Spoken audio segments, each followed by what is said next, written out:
अस्सलाम वालेकुम दोस्तों, मैं हूं नजाबत न्याजी। एक नई रेसिपी लेकर आपके साथ आओ पकाएं में। और सुनाएं दोस्तों, क्या हाल चाल है। उम्मीद है अल्लाह की मेहरबानी से आप सब लोग खैरियत से होंगे। दोस्तों, आज मैं आपके साथ तड़के वाली मूंग की दाल की रेसिपी शेयर करूंगा। जी हाँ, ये वही मूंग की दाल है जो आप लोगों ने अक्सर हाईवे पर जाते हुए ट्रक ड्राइवरों के होटलों पर खाई होगी। बहुत ही मज़ेदार, जायकेदार। आप इसके जायके का इससे अंदाज़ा लगा लीजिए कि लास्ट वीक मैंने तकरीबन 4 दफ़ा अपने बच्चों की फरमाइश पर ये बनाई है। हालांकि हम तो पर वो दाल बिल्कुल नहीं खाते। आप भी ये दाल बनाएं ताकि घर वाले उंगलियां चाट कर आपकी कुकिंग स्किल्स की दाद दें। तो चले फिर हम शुरू करते हैं आज की रेसिपी। जी दोस्तों, अब हम शुरू करते हैं अपनी मज़ेदार, जायकेदार और बिघार वाली मूंग की दाल। उसके लिए मैंने हाफ़ कप तेल लिया है और इस तेल में मैं साबुत गरम मसाले को फ्राई करूँगा। साबुत गरम मसाले में मैंने 12 लौंग लिए हैं, इतने ही काली मिर्चें जो कि तकरीबन 12 से 15 के करीब हैं। हाफ़ टी स्पून मैंने साबुत ज़ीरा लिया है, 2 बड़ी इलायची, 5 छोटी इलायची, 2 पीस दालचीनी के, 2 बे लीफ और इसके अलावा तकरीबन 5 साबुत लाल मिर्चें ली हैं। इन सबको हम तकरीबन 1 मिनट के लिए ऑयल में फ्राई करेंगे।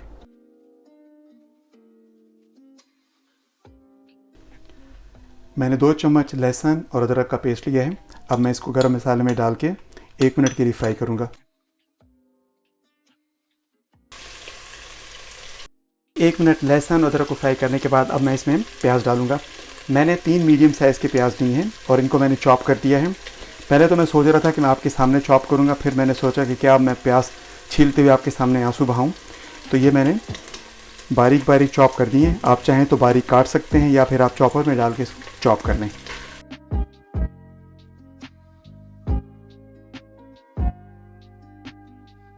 दोस्तों, आपने नोट किया होगा कि कई दफ़ा कुछ चीज़ें ऐसी होती हैं जिनके साथ आपकी यादें जुड़ी होती हैं। इस दाल को पकाते हुए भी मुझे कुछ ऐसी बातें याद आ रही हैं। मुझे याद पड़ता है कि जब कॉलेज से निकलने के बाद हम लाहौर में एक प्राइवेट हॉस्टल में रहते थे, तो हमारे हॉस्टल के नीचे एक तनूर था जो कि मासी मीदा और उनके शौहर पा यकूब का था। तो हम अक्सर वहीं से जो है रोटी वगैरह लेकर खाया करते थे। हमारे हॉस्टल के हर कमरे में एक छोटा सा किचन था, तो इसलिए हम अक्सर दोस्त जो है वो अपनी अपनी बारी पे खाना पकाया करते थे। तो अगर कभी इत्तेफाक से घर में खाने को कुछ ना होता तो फिर हम मासी से जाके पूछते कि मासी आज खाने में क्या है। तो मासी का हमेशा ही जवाब होता था, मंगी मसरन दी दाल।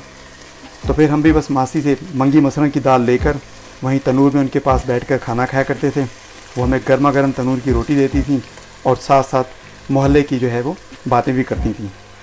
और वो बातें होती थी जिनमें हमें कोई इंटरेस्ट नहीं होता, लेकिन बस वो हमारे साथ बैठ के गॉसिप्स करती थी कि फ़लाँ के यहाँ आज ये हुआ है, फ़लाँ के यहाँ आज वो हुआ है। तो बस आप देख लीजिए कि कुछ चीज़ें ऐसी होती हैं जिनके साथ यादें जुड़ी होती हैं। तो इस मूंग की दाल के साथ हमारी मासी मीदा की जो है वो यादें ताज़ा हो गई। बातों बातों में हमारा प्याज जो है वो फ्राई हो गया है। इसको थोड़ी देर और मैं फ्राई करूँगा। इसके बाद फिर मैं इसमें टमाटर डालूँगा।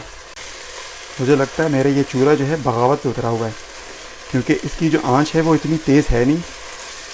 और मैं चाह रहा हूँ कि जल्द से जल्द प्याज जो है वो फ्राई हो जाएं ताकि हम बाकी का प्रोसेस जो है वो जारी रखें।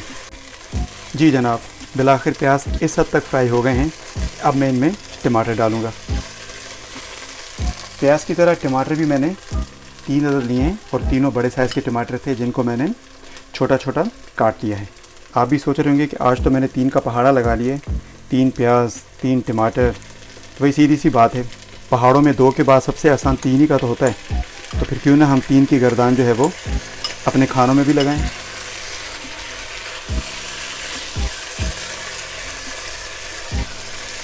टमाटर डाल के अच्छे तरीके से हम इनको मिक्स करेंगे। टमाटर और प्याज मैं इसलिए भी थोड़े से ज़्यादा डाल रहा था क्योंकि इन दोनों से दाल का मसाला बनेगा, और जितना ज़्यादा मसाला हो उतना ही ज़्यादा मज़ा आता है। कम से कम मुझे तो बहुत ज़्यादा आता है। थोड़ी देर के लिए हम टमाटरों को इसी तरह भूनेंगे ताकि वो सॉफ्ट हो जाएं। फिर हम इसमें कूटा हुआ मसाला डालेंगे। जब मैंने पहली दफ़ा ये दाल बनाई थी दोस्तों, तो मुझे अंदाज़ा नहीं था कि इतनी अच्छी बनेगी, क्योंकि वजह यह है कि मेरे बच्चे जो हैं वो दाल खाते नहीं हैं और मुझे ये डर था कि मैं बना के इसको फ्रिज में रख दूँगा और कोई इसको हाथ नहीं लगाएगा। लेकिन हैरत अंगेज़ तौर पर उनका जो रिस्पांस था वो ऐसा था कि मैं ख़ुद हैरान हो गया। उसके बाद तो फिर मैंने तकरीबन 4 दफ़ा उनकी फरमाइश करी दाल बनाई। सबसे अच्छी बात यह है कि जो मेरे बड़े साहबजादे हैं वो तो कुछ ज़्यादा ही दीवाने हो गए। हालांकि वो आम तौर पे देसी खानों से जो है वो भागते हैं। और ना सिर्फ ये कि उसने दाल खाना शुरू कर दी है, बल्कि अब तो वो हर बार दाल में जो है वो देसी घी की फरमाइश भी करते हैं। तो बस आप देख लीजिए कि इस दाल ने क्या मौजज़ा कर दिया। आप भी ज़रूर ऐसे बंदे को ये दाल खिलाइएगा अपने घर में जो आम तौर पे दाल से भागता हो। टमाटर भी इस हद तक गल चुके हैं कि मेरा ख़्याल है कि अब मैं उनमें पिसा हुआ मसाला डालता हूँ। तो मैं आपको पहले दिखा दूँ कि पिसे हुए मसाले में क्या कुछ शामिल है। मैंने 2 टीस्पून पिसा हुआ ज़ीरा लिया है, 2 टीस्पून पिसा हुआ धनिया, 2 टीस्पून कुटी हुई लाल मिर्च, 1 टीस्पून पिसी हुई लाल मिर्च, 1 टीस्पून हल्दी और नमक हस्बे ज़ायक़ा। ये सारी चीज़ें भी अब हमारे टमाटरों के साथ शामिल हो रही हैं। हमने क्योंकि पहले गरम मसाला इसमें भुना है तो उसकी वजह से माशाल्लाह खुशबू बहुत ज़बरदस्त आ रही है। यूँ समझ लीजिए कि मेरा किचन जो है वो खुशबू से महक गया है। मसाला बन रहा है तो मैंने सोचा क्यों ना मैं आपको दाल से मिलवा दूँ। ये है मूंग की दाल। मैंने 1.5 कप मूंग की दाल का लिया है, जिसको मैंने तकरीबन 20 मिनट के लिए भिगो के रख लिया था पहले, और उसके बाद फिर मैंने इसे उबाल कर पका लिया है। बल्कि पका के लिया, यूँ समझ लें कि मेरा तो इस दाल के साथ हमेशा झगड़ा रहता है। उसकी वजह यह है कि मैं जब भी इस दाल को उबालने की कोशिश करता हूँ, शुरू में तो लगता है कि गलने का नाम नहीं लेंगी, लेकिन जो ही मैं चूल्हे से ज़रा इधर उधर होता हूँ तो वो गल के हलवा बन जाती हैं। तो मेरी हमेशा ही कोशिश होती है कि दाल जो है वो साबुत रहे, क्योंकि आपको पता है कि खड़ी दाल जो है वो ज़्यादा अच्छी लगती है, बजाय इसके कि मैं बिल्कुल इसको गला के हलवा कर दूँ। शुक्र है कि इस दफ़ा जो है इन्होंने मेरी लाज रख ली और दाल जो है बहुत ज़्यादा नहीं गली है, और उम्मीद है कि आखिर तक ये ऐसे ही रहेंगी, वरना ये ना हो कि दोबारा घुल के हलवा बन जाए। तो एनीवे, मसाला बनाने के बाद हम ये दाल उसमें डालेंगे। मैंने अभी नमक चखा तो मुझे लगा कि नमक थोड़ा सा कम है, तो मैं तकरीबन इसमें ½ टीस्पून जो है वो नमक और डालूँगा। वैसे आप लोग मेरी मिर्चों को देख के परेशान तो हो गए होंगे कि कुछ ज़्यादा ही मैंने मिर्चें डाल दी हैं। तो भाई उसकी वजह यह है कि मुझे चटपटे और मसालेदार खाने ज़्यादा पसंद हैं। आप जो है वो अपनी पसंद के हिसाब से मिर्चें इसमें डालें। कोई ज़रूरी नहीं है कि जो कुछ मैंने जितना डाला है उतना आप भी जो है वो डाल के अपने ऊपर ज़ूम करें।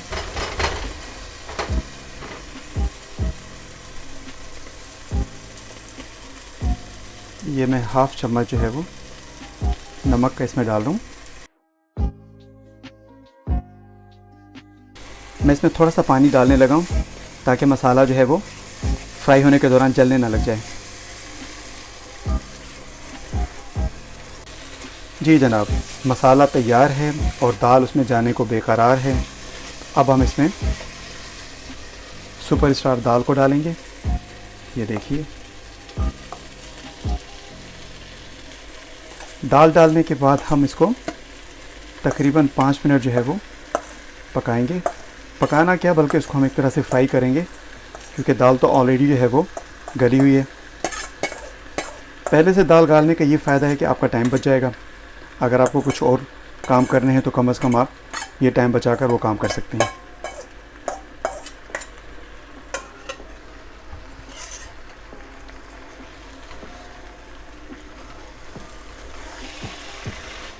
हम अच्छे तरीके से दाल को जो है वो मसाले में मिक्स करेंगे, ताकि एक एक दाना जो है वो मसाले में शराबोर हो जाए और खाने वाले जो हैं वो उंगलियां चाटते रह जाएं, बिल्कुल ऐसे ही जैसे मेरे बच्चे अपनी उंगलियां चाटते हैं। दाल को बहुत अच्छे तरीके से मसाले में मिक्स कर दिया है। अब मैं इसको मीडियम हीट पर तकरीबन 5 मिनट के लिए पकाऊंगा, ताकि मसाला जो है अच्छे तरीके से पूरी दाल में रच बस जाए। उसके बाद फिर हम इसका तड़का लगाएंगे। दाल जो है वह तकरीबन तैयार हो गई है। आप देख रहे होंगे कि इसके ऊपर बहुत ज़्यादा तेल नहीं है। उसकी वजह यह है कि मैंने बहुत ज़्यादा तेल डाला भी नहीं है, क्योंकि अभी मैं जब बिगार लगाऊंगा तो उसमें उस वक्त भी तेल शामिल होगा। तो मैं अब इस पर ये कटी हुई हरी मिर्चें डालूंगा। मैंने कोई तकरीबन 5 हरी मिर्चें जो हैं उनको मैंने छोटा सा काट के और मैं इसमें दाल में शामिल करूँगा। दाल तैयार हो गई है दोस्तों, मैंने उसको साइड पे रख दिया है। अब हम बिगार लगाएंगे। बिगार के लिए मैं आपको दिखा दूं कि मैंने क्या कुछ लिया है। मैंने तकरीबन 6 हरी मिर्चें ली हैं, जिनको मैंने दरमियान में से कट कर दिए। इसके अलावा 10 से 12 जो है वो कड़ी पत्ता है, 1 टीस्पून साबुत ज़ीरा, 3 लहसुन के दाने, इनको मैंने बारीक काट लिए, तकरीबन 1 टीस्पून या उससे थोड़ा सा ज़्यादा जूलियन कट में अदरक है। इसी तरह से 2 टीस्पून हरा धनिया मैंने बारीक काट लिया है। अब हम शुरू करते हैं दाल को तड़का लगाना। मैं तकरीबन 1 कप कुकिंग ऑयल का लूँगा। इस बार मैं थोड़ा सा ज़्यादा लूँगा, उसकी वजह यह है कि बिगार है और मैं चाहूँगा कि दाल के ऊपर बिगार जब आए तो दाल की शक्ल जो है वो खिल जाए। तेल गरम हो गया है। अब मैं इसमें सबसे पहले हरी मिर्चें डालूँगा, कड़ी पत्ता और ज़ीरा। मैं लहसुन, अदरक और धनिया बाद में डालूँगा, क्योंकि अगर मैंने अभी डाल दिया तो इन तीनों चीज़ों के फ्राई होने तक ये 3 चीज़ें जल जाएंगी। तो सबसे पहले हम डालेंगे ज़ीरा, कड़ी पत्ता और हरी मिर्च। दोस्तों, ये हरी मिर्च जो है ये मुझे मेरी बहुत ही अच्छी दोस्त फरजाना बाबर ने अपने घर के बैकयार्ड में से तोड़ के दी हैं। उन्होंने अपने घर में हरी मिर्चें और दीगर सब्ज़ियाँ भी लगाई हैं। अच्छा, कड़ी पत्ता के बारे में आपको बता दूं कि अक्सर लोग कहते हैं कि जी कि कड़ी पत्ता बहुत ज़्यादा चीज़ों में नहीं डलता, तो एक दफ़ा लेने के बाद फिर समझ नहीं आता कि हम उसका क्या करें। या तो वो ज़ाया हो जाता है या फिर दोबारा नेक्स्ट टाइम यूज़ करने के लिए बाज़ार से लेना पड़ता है। तो उसका सबसे बेहतरीन हल ये है कि आप कड़ी पत्ता को प्लास्टिक के बैग में डालकर और इसके ऊपर रबर बैंड से अच्छे तरीके से बंद करके फ्रीज़र में रख दें। मेरा ये जो कड़ी पत्ता है तकरीबन मैंने 2 महीने पहले लिया था। आप इससे अंदाज़ा लगा लीजिए कि मैं इसको कई बार इस्तेमाल भी कर चुका हूँ, लेकिन हर दफ़ा इसमें से खुशबू वैसे ही आती है जैसे फ्रेश कड़ी पत्ता में से आती है। तो मैं समझता हूँ कि बहुत ही अच्छा तरीका है।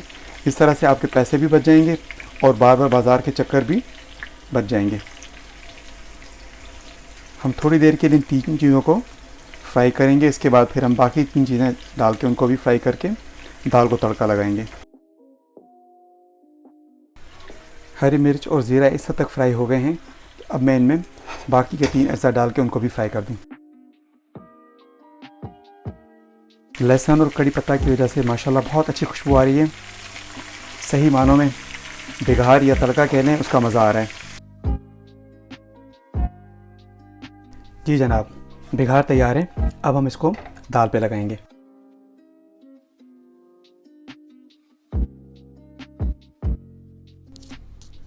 जी दोस्तों, हमारी मज़ेदार बिगार वाली या तड़के वाली कह लें मूंग की दाल तैयार है, जो कि आपने ज़रूर ट्रक ड्राइवरों के होटल पे ट्राई की होगी।